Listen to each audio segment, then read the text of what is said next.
Imagine this. Every single year across the United Kingdom, tens of millions of perfectly functional laptops, tablets, and smartphones are thoughtlessly discarded, consigned to overflowing landfills, or abandoned in the dark corners of office closets and family attics. At the same time, in this very nation, renowned as one of the most technologically progressive economies in the world, millions of people remain locked out of the digital revolution. They find themselves unable to access vital online services, apply for increasingly digital-first job opportunities, or even maintain simple connections with friends and family. This is not some abstract future. It is the United Kingdom's present-day paradox, a society where digital exclusion and mountains of technology waste grow in tandem. How did we fall into this trap? And could a bold, new initiative finally break this cycle, offering a pathway that not only bridges the digital divide, but also fundamentally reshapes how we value and use technology? Let's dive deep into the roots, the challenges, and the game-changing potential of the IT Reuse for Good charter, and what it could mean for the future of a truly inclusive digital society. To truly understand the origins of this paradox, we need to journey back to the late 1990s, a period when the internet was just beginning to capture the public imagination. The phrase digital inclusion was still novel, and early efforts to bridge the gap were humble, even makeshift. A couple of aging desktop computers tucked away in the back room of a public library, a flickering Wi-Fi signal stretching to reach a community center's farthest wall, or a single communal PC in a bustling cafe. For many, these were lifelines, precious gateways to the wider world. But as the pace of technological change accelerated, the requirements for true digital inclusion soared. Simply having access to a device was no longer sufficient. The challenge grew more complex.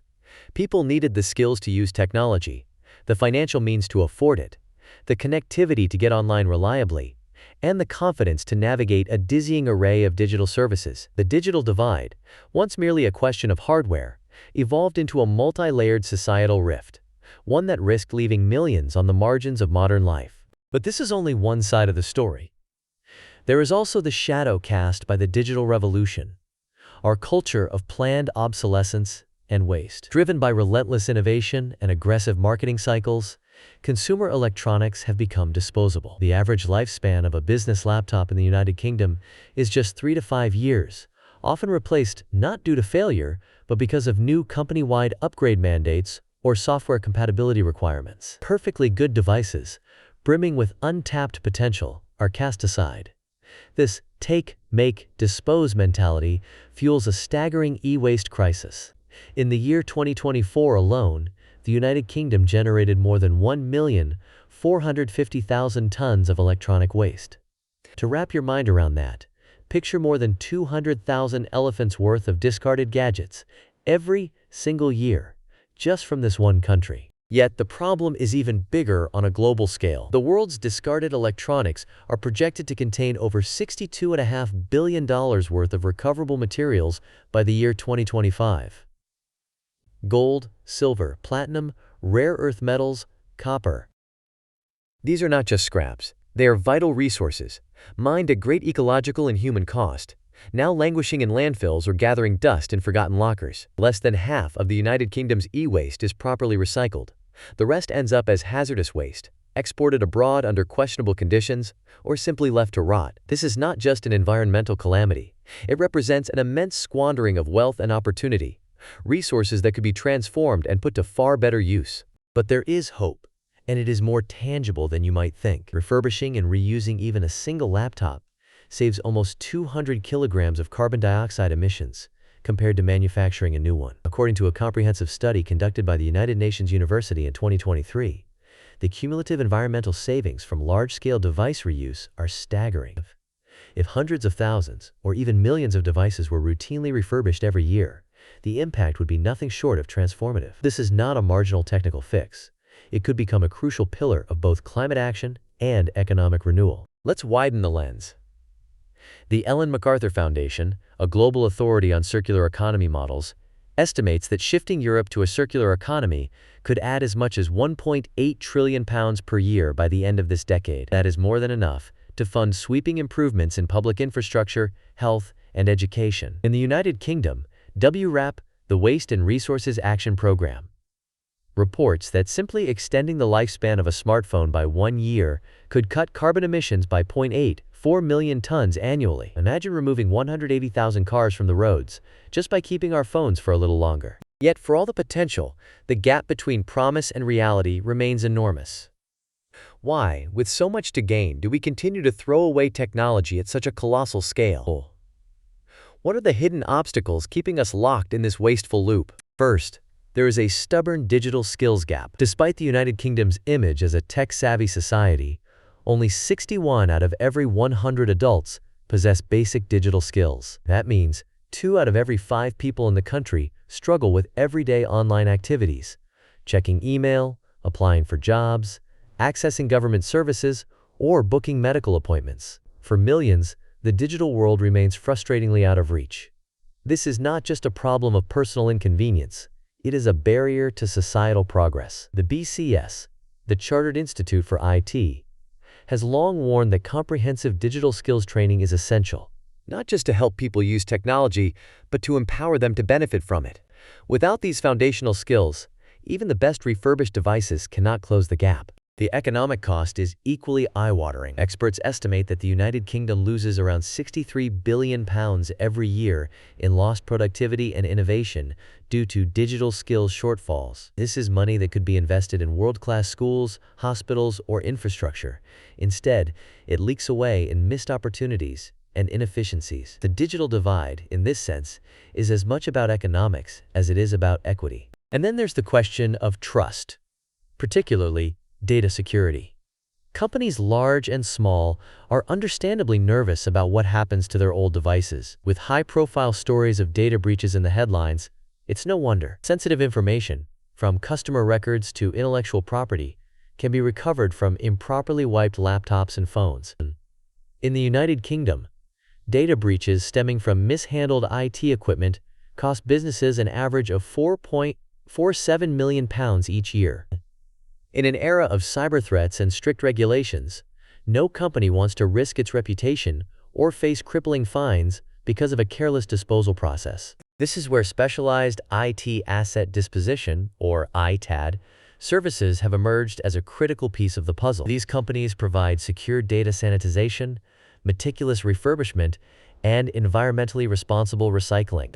By ensuring that every device is wiped clean, refurbished, and either reused or recycled to the highest standards, ITAD providers help organizations protect sensitive data and maximize the environmental value of their assets. Gartner, a leading technology research firm, emphasizes that robust ITAD programs are now indispensable, not only for data protection, but for brand reputation and regulatory compliance. But even with secure processes in place, the logistical hurdles remain daunting. Many businesses lack the time, expertise, or resources to manage device donations or refurbishments at scale. Community IT reuse schemes, which connect surplus devices to those in need, have seen demand soar by 30% since the year 2022, a surge driven by rising living costs and the growing recognition of digital inequality. Yet, despite this demand, supply still lags far behind. Many organizations are simply unaware of how to participate or worry about the complexity of compliance, shipping, and tracking devices.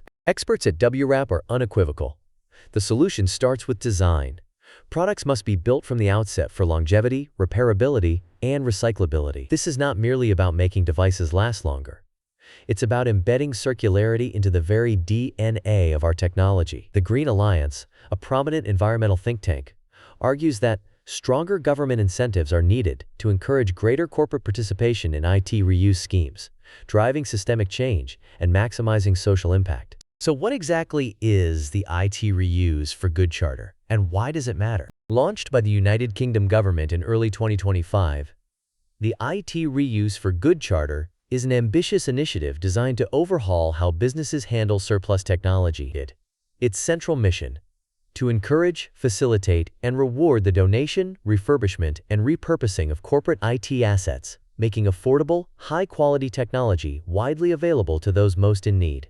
The Charter is rooted in circular economy principles, reusing, repairing, and recycling rather than discarding. It provides a framework for businesses, schools, and public sector organizations to participate in the circular economy, offering guidance, best practices, and recognition for leadership in sustainability. The stakes could hardly be higher. If the charter succeeds, the impact would be profound. Imagine a future where every business, from high-street retailers to multinational corporations, routinely donates or refurbishes their surplus devices. Schools and community groups would no longer struggle to find working laptops for students. Elderly citizens could stay connected to loved ones and access telehealth services. Job seekers would be empowered to develop new skills and pursue opportunities online. The ripple effects would touch every part of society. Educational outcomes would rise, social isolation would shrink, the workforce would become more dynamic and adaptable, and millions could climb out of digital poverty. The environmental benefits would be equally dramatic.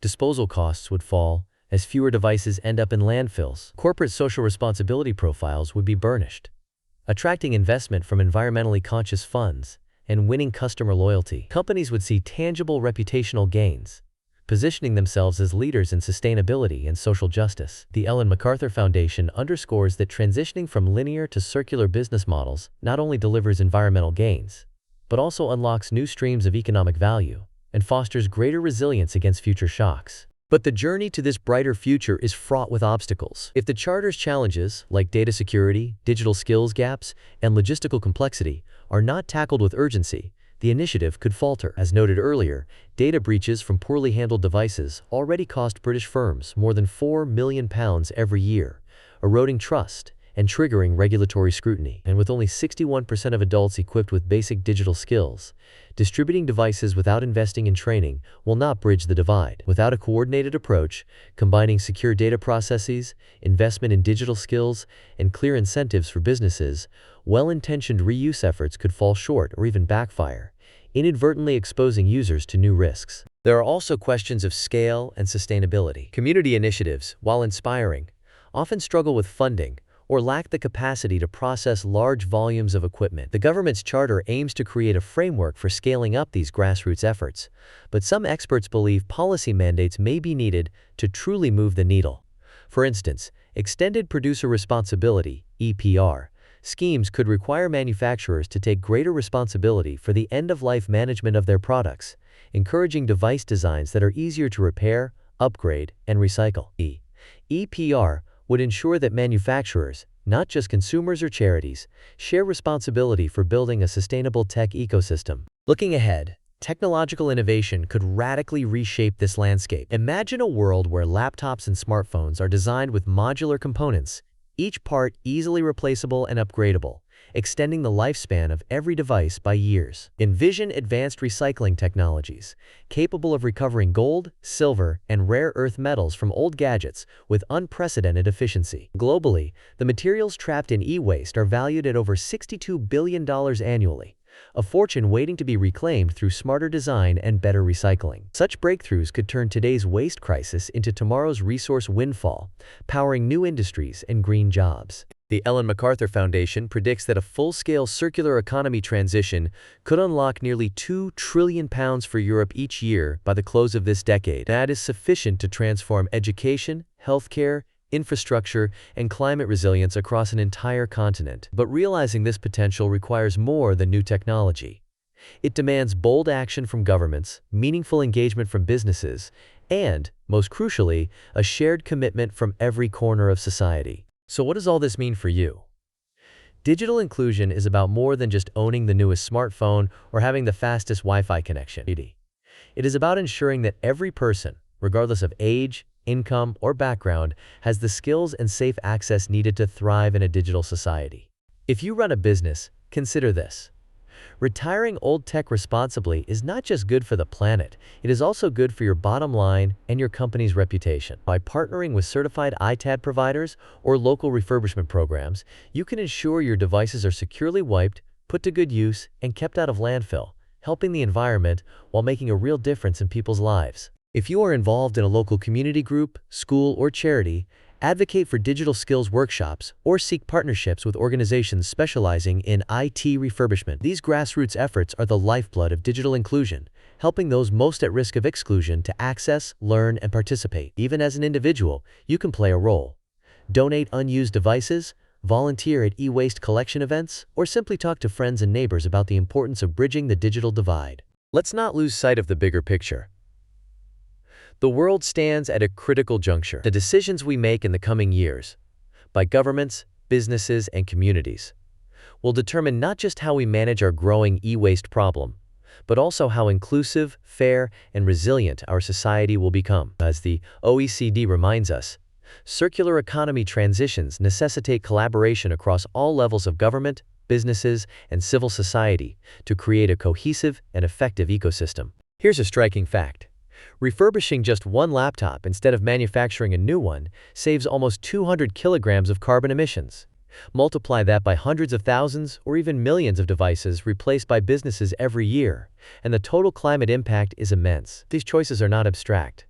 They could help decide the fate of our planet. As we look to the future, several scenarios emerge. First, if the IT Reuse for Good charter achieves broad uptake, we could witness a dramatic expansion in the availability of affordable, refurbished devices for underserved communities. This could drive new waves of educational achievement, boost economic mobility, and foster a sense of digital belonging for millions. Participating companies would enjoy reduced waste disposal costs, a stronger social responsibility profile, and enhanced stakeholder trust. But this scenario hinges on robust data security, ongoing technical support, and clear frameworks for monitoring progress and ensuring accountability. A second scenario sees technological innovation leading the way. Breakthroughs in recycling and modular device design could make it far easier to repair, upgrade, and extend the life of IT equipment. This would create a more resilient, circular tech ecosystem, one that benefits both people and the environment. Realizing this vision, however, will require sustained investment in research, strong policy support, and regulatory oversight to keep the system fair and effective. A final scenario points to stronger government action. Policy mandates, such as making IT reuse and recycling compulsory for manufacturers and large businesses, could level the playing field and drive systemic change. Extended producer responsibility, already common in sectors like packaging, could be extended to cover a broader range of electronics, making sure that everyone involved shares responsibility for sustainable outcomes. While some businesses may worry about compliance costs, thoughtful policy design and stakeholder engagement can ensure these measures are fair and effective. So next time you see an announcement for a tech refresh at work, or notice an old laptop collecting dust in a back office, remember, the path to digital inclusion and a more sustainable future could start with one single act of reuse. Will you take the first step? If you found this video thought-provoking or inspiring, please like, subscribe, and share it with your network. We want to hear from you. What's the biggest barrier to tech reuse in your experience? Is it worries about data security, lack of awareness, or just not knowing how to get started? Share your thoughts in the comments below. And let's keep this crucial conversation going. Together, we can bridge the digital divide, tackle the e-waste crisis,